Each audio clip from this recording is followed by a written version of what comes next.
নমস্কার বন্ধুরা, শান্তি রান্নাঘরে সবাইকে স্বাগত। আজকে চলে এসেছি গজার রেসিপি নিয়ে। আজকে দু ধরনের গজার রেসিপি দেখাবো এবং তাও হবে তাল দিয়ে। তালের সিজনে বিভিন্ন রকম রেসিপি বানাতে আমার খুবই ভালো লাগে, তাই একেবারে নতুন ধরনের একটি রেসিপি বানিয়ে ফেললাম আজকে। তালের এই গজার রেসিপি বানাতে সবার প্রথমে একটি বড় ধরনের পাত্র নিয়েছি, তার মধ্যে নিয়ে নেব ময়দা। এখানে আমি 2 কাপ পরিমাণে ময়দা নিচ্ছি। তারপরে এর সঙ্গে বাকি উপকরণগুলো এক এক করে মিশিয়ে নেব। এখানে সবার প্রথমে 2 কাপ ময়দা এবং তার সঙ্গে নিয়ে নেব কালো জিরে এবং ঘি দেব ময়ম হিসাবে। সবার প্রথমে আমি এখানে 2 কাপ ময়দা নিলাম। এই ময়দার সঙ্গে দিয়ে দিচ্ছি অল্প পরিমাণে লবণ। লবণটা একেবারেই স্বাদ অনুযায়ী একেবারে কম দিতে হবে, কারণ যেহেতু গজা মিষ্টি রেসিপি তাই অল্প দিলেই হবে। এবার দিয়ে দিলাম কালো জিরে স্বাদের জন্য। এর সঙ্গে দিয়ে দিচ্ছি অল্প পরিমাণে ঘি ময়মের জন্য। ঘিয়ের পরিবর্তে আপনারা চাইলে সাদা তেলও দিতে পারেন।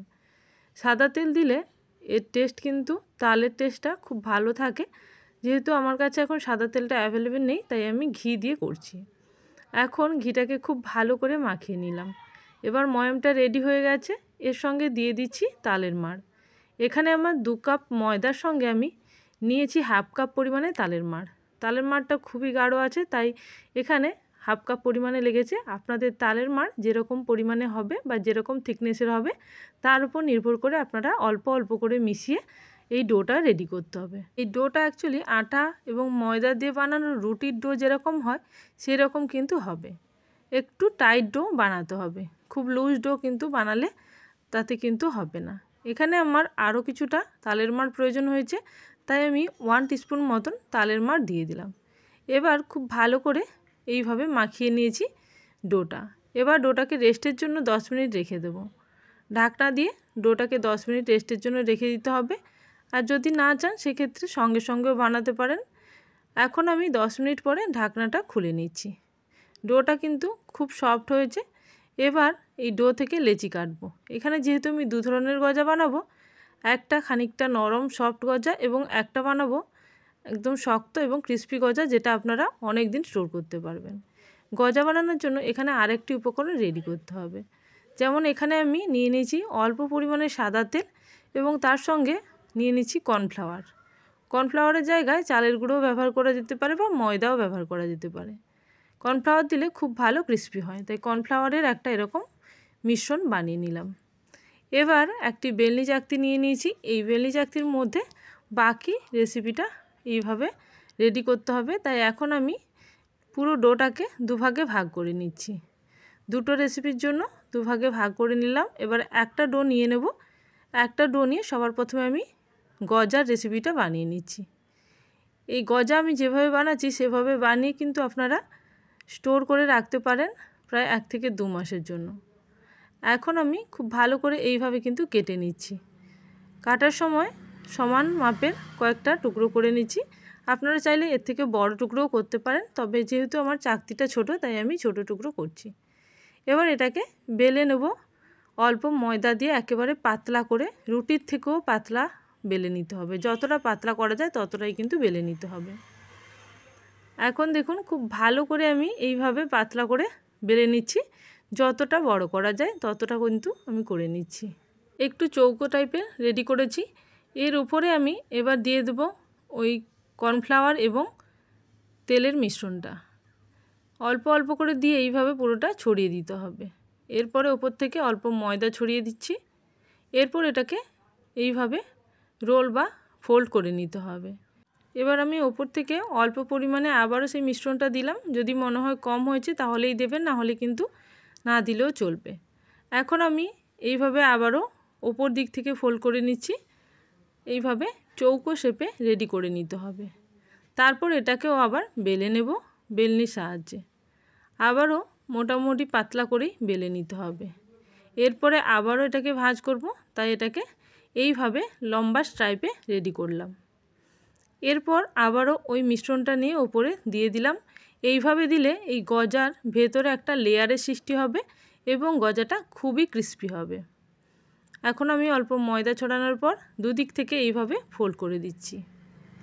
দুই দিক থেকে এইভাবে তুলে ফোল্ড করে দেওয়ার পরে আবারও লম্বা স্ট্রাইপ করে এইভাবে বেলে নিতে হবে কিছুটা। খুব ভালোভাবে এইভাবে বেলে নেওয়ার পরে একটা ছুরির সাহায্যে এইভাবে ছোট ছোট স্ট্রাইপ করে কেটে নিতে হবে। মোটামুটি হাফ ইঞ্চি করে এইভাবে কিন্তু স্ট্রাইপগুলো কেটে নিচ্ছি। আপনারা যেরকম থিকনেসের চান সেইভাবে কিন্তু কেটে নেবেন। এখন আমি একবারের জন্য রেডি করে নিয়েছি। আবারও কিছুটা নিয়ে বা কিছুটা ময়দার ডো থেকে আবারও কিছুটা রেডি করে নেব। একসঙ্গে দুবার রেডি করে নেওয়ার পরে এটাকে তেলে ভাজলে, যেহেতু তেলের পরিমাপটা একটু বেশি আছে তাই আমি দুইবারে এতগুলো রেডি করে নিয়েছি। এবার এগুলোকে ভেজে নেব, আর বাকিগুলো আমি এই ভাজতে ভাজতেই রেডি করে নেব। এটা দেখতে যতটা কঠিন লাগছে ততটা কিন্তু কঠিন নয়। একবার করলে কিন্তু বারবার এটাকে করতে পারবেন। খুবই সহজ ব্যাপারটা, তাড়াতাড়িও হয়ে যায়, তাড়াতাড়িও আপনারা বানিয়ে নিতে পারবেন, আর বানিয়ে 1 মাস পর্যন্ত স্টোর করতে পারবেন। চায়ের সঙ্গে বা বিকেলে ছোটোখাটো খিদের জন্য এটা কিন্তু খুবই ভালো। যতক্ষণ এটা ভাজা হচ্ছে ততক্ষণ আর এক ধরনের আমি যেটা বানাবো বলেছিলাম গজা, সেটা বানিয়ে দিচ্ছি। এটা কিন্তু ঠিক গজা নয়, এটা এক ধরনের মিষ্টিও বলতে পারেন। এটা খুবই সফট হয় আর একটু মিষ্টি ফ্লেভারের হয়, খেতেও কিন্তু খুব ভালো লাগে। এখন আমি আবারও কিছুটা ডো নিয়ে এইভাবে একটু মোটা রাউন্ড করে বেলে নেব। আগের বারের মতন এত পাতলা বেলা যাবে না, এটাকে একটু মোটা থিকনেসে রেখেছি। এরপরে এটাকে ছুরির সাহায্যে চৌকো শেপে কেটে নেব। একদম এইভাবে সাইডের অংশগুলো বাদ দিয়ে দিলাম, তারপরে আবারও স্ট্রাইপ করে নিচ্ছি। চৌকো শেপে কাটার জন্য যেরকমভাবে কাটতে হয় সেইভাবেই কিন্তু আমি কেটে নিচ্ছি। দেখুন এবার এদিকটা ঘুরিয়ে নিয়ে আবার এরকম ছোট ছোট চৌকো শেপে কেটে নিচ্ছি। প্রত্যেকটা স্কোয়ার প্রায় একই মাপের করে এইভাবে কিন্তু কেটে নিচ্ছি। এগুলো কাটা হয়ে গেলে এবার এগুলোকে আলাদা আলাদাভাবে এইভাবে ছাড়িয়ে নেব, যাতে প্রত্যেকটা আলাদা আলাদা হয়ে যায়। এইভাবে কিন্তু আমি রেডি করে নেব সমস্তগুলো। এখানে দেখুন আগে যে ভাজার জন্য দিয়েছিলাম সেগুলো কিন্তু ভাজা হয়ে গেছে। এবার আমি এগুলোকে তেল থেকে তুলে নিচ্ছি। এইভাবে একইভাবে সমস্তগুলো রেডি করব এবং ভেজে নেব।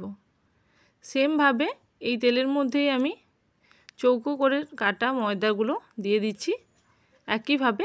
তবে সমস্ত কিছু ভাজার সময় গ্যাসের ফ্লেমটা একেবারেই স্লো থাকবে। খুবই স্লো ফ্লেমে কিন্তু এটাকে ভাজতে হবে, না হলে কিন্তু কোনোটাই ভালো হবে না এবং কোনোটাও খাস্তা হবে না। ভেতর থেকে নরম থেকে যাবে, বাইরে থেকে ক্রিস্পি হয়ে যাবে। তাই একেবারে লো ফ্লেমে এগুলোকে ভেজে নিতে হবে। এই চৌকো শেপেরগুলো দেওয়ার পরে খুব বেশি নাড়াচাড়া করার প্রয়োজন নেই, হালকা হাতে এইভাবে ছাড়িয়ে নিতে হবে যাতে একটার সঙ্গে একটা না লেগে যায়।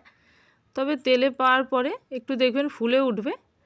আর হ্যাঁ, আমি একটা কথা বলতে ভুলে গেছি, এখানে কিন্তু আমি খাওয়া সোডা অল্প পরিমাণে দিয়েছিলাম, সেটা ভিডিওতে স্কিপ করে গেছে। তো এখানে এইভাবে কিন্তু আমি খাওয়া সোডা অল্প দেওয়ার জন্য খুব ভালোভাবে ফুলে যাচ্ছে। এখন এগুলোকে খুব ভালো করে ভেজে তুলে নেব। সেমভাবে আমি সমস্ত গজা এবং এই চৌকো শেপের গজাগুলো ভেজে তুলে নিচ্ছি। সমস্তগুলো ভাজার পরে এবার আমি চিনি শিরা রেডি করব। চিনি শিরার মধ্যে এগুলোকে সমস্তটা দিয়ে দেব। তবে এই দু ধরনের রেসিপির জন্য দু ধরনের চিনি শিরা রেডি করতে হবে।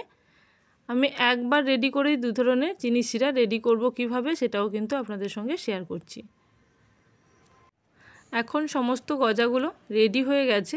এবার এই গজাগুলোকে চিনি শিরায় ফেলাবো। তার আগে দেখিয়ে দিচ্ছি, দেখুন গজাগুলো কতটা ক্রিস্পি হয়েছে, একেবারে মুচমুচে রেডি হয়েছে। এরপরে এগুলোকে আমি চিনি শিরায় ফেলবো। তার আগে যে চৌকো শেপের গজাগুলো রেডি করেছি সেগুলো দেখুন ফুলে ফেপে একেবারে ডবল হয়ে গেছে। এবার আমি চিনি নিয়ে নিচ্ছি। এখানে আমি 1.5 কাপ পরিমাণে চিনি নিচ্ছি, সঙ্গে এখানে জল নিচ্ছি 1/4 কাপ পরিমাণে। এবার চিনি শিরার জন্য চিনিটাকে ভালো করে ফুটিয়ে নেব। চিনিটা একটা পাতলা শিরাতে রেডি হবে। তারপরেই আমি চৌকো শেপের গজাগুলো সবার প্রথমে দিয়ে দেব। দিয়ে 3 থেকে 4 মিনিটের জন্য ফুটিয়ে নেব ভালো করে এবং নাড়াচাড়া করে নেব যাতে চিনি শিরাটা এই চৌকো শেপের গজার মধ্যে খুব ভালোভাবে ঢুকে যায়। যেহেতু গরম আছে খুব ভালোভাবে এটা ঢুকে যাবে। এরপরে এগুলোকে আমি একটি প্লেটের মধ্যে তুলে নেব এবং কিছুটা চিনি শিরার সঙ্গেই কিন্তু তুলে নেব। এরপর এটাকে এই শিরার মধ্যে প্রায় 1 ঘন্টা মতো রেখে দিলে সমস্ত চিনি শিরাটা সোক করে নেবে এবং খেতেও কিন্তু একেবারে সফট হবে আর খুবই টেস্টি হবে। এখন বাকি যে চিনি শিরা আছে সেটাকে আরও কিছুক্ষণ ফুটিয়ে নিয়েছি। যখন একটু সাদা সাদা ভাব চলে আসবে চিনি শিরার মধ্যে, তখন আমি এর মধ্যে গজাগুলো দিয়ে দিচ্ছি। গজাগুলো দেওয়ার পরে খুব ভালো করে নাড়িয়ে চাড়িয়ে আবারও 1 মিনিট মতন এইভাবে চিনি শিরাটাকে পুরো শুকিয়ে নিচ্ছি। এবং এখানে রোস্টেড তিল দিয়ে দিলাম কিছুটা। এটা দেওয়ার পরে খেতেও কিন্তু খুবই ভালো হবে। তাই আমি রোস্টেড তিলটা দেওয়ার পরে খুব ভালো করে নাড়িয়ে চাড়িয়ে এটাকে মিশিয়ে নিচ্ছি। এরপরে গ্যাসের ফ্লেম অফ করে দিয়ে কিছুক্ষণ ঠান্ডা করে নিতে হবে এবং এইভাবে নাড়িয়ে চাড়িয়ে ভালো করে মিশিয়ে নিতে হবে। দেখুন গজাগুলো একেবারে রেডি। আর চিনির যে পাকটা দিয়েছিলাম তার জন্য কিন্তু গায়ে এরকম সাদা সাদা চিনি কিন্তু খুব সুন্দরভাবে লেগে গেছে। যেভাবে আমরা বাজারের গজা খাই সেইভাবেই কিন্তু রেডি হয়ে গেছে এই গজাগুলো। তাহলে বন্ধুরা, রেসিপি ভালো লেগে থাকলে অবশ্যই কমেন্ট সেকশানে জানাবেন। যারা এখনও পর্যন্ত চ্যানেলটিকে সাবস্ক্রাইব করেননি অবশ্যই চ্যানেলটিকে সাবস্ক্রাইব করে নিয়ে পাশে থাকা বেল নোটিফিকেশানে ক্লিক করে রাখবেন, তাতে আমার চ্যানেলে নতুন রেসিপি আসার সঙ্গে সঙ্গে আমাদের কাছে সবার আগে নোটিফিকেশান পৌঁছে যাবে। তাহলে আজকের জন্য এই পর্যন্ত। আবারও চলে আসবো নতুন কোনো রেসিপির সঙ্গে। ততক্ষণের জন্য সবাই ভালো থাকবেন, সুস্থ থাকবেন। Thank you for watching my video.